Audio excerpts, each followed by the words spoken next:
আচ্ছা, জীবনে কখনো কোনো মৃত ব্যক্তিকে গোসল করিয়েছেন? যদি কখনো সুযোগ হয় তাহলে সেই মৃত ব্যক্তিকে গোসল করাবেন। তখন খুব কাছ থেকে দেখবেন মৃত মানুষের দেহটা কতটা অসহায় লাগে, মৃত্যুর পরে মানুষের দেহ কতটা ভয়ের কারণ হয়ে দাঁড়ায়। সুযোগ পেলে রাতে লাশটা পাহারা দেবেন, তখন বুঝতে পারবেন প্রিয় মানুষটার লাশ রাতের বেলায় আপনার কাছে কতটা অদ্ভুত লাগে, কতটা ভয়ের কারণ হয়ে ওঠে, কতটা আতঙ্কের কারণ হয়ে যায়। সুযোগ পেলে মৃত ব্যক্তির শরীরে একটু হাত লাগিয়ে কিছুক্ষণ তার স্পর্শ নেবেন। আপনি তখন উপলব্ধির সুযোগ পাবেন এই পৃথিবীতে বিশাল প্রভাব প্রতিপত্তি মৃত্যুর পরে কতটা নির্যাতনের রূপ নেয়।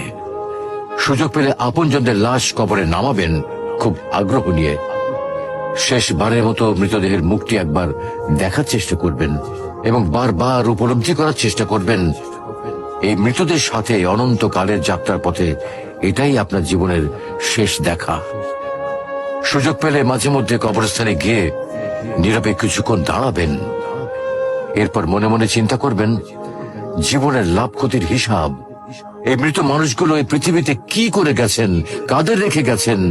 যাদের রেখে গেছেন তারা কি কখনো এই মৃত মানুষগুলোকে স্মরণ করার জন্য কবরস্থানের আশেপাশে একটি বারের জনকে দেখতে আসে?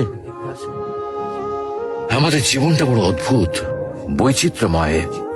আমরা এর জন্যে ওর জন্যে, ধন সম্পদের জন্যে, ঐশ্বর্যের জন্যে, বাড়ি গাড়ি টাকা পয়সার জন্যে কত মায়া দেখাই, আগ্রহ দেখাই, আরো চাই আরো চাই আমাদের।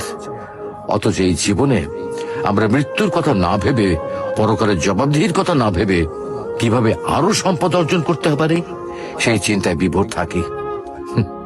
হায় রে জীবন, এখনো সময় আছে, ফিরে আসুন মহান রবের দিকে।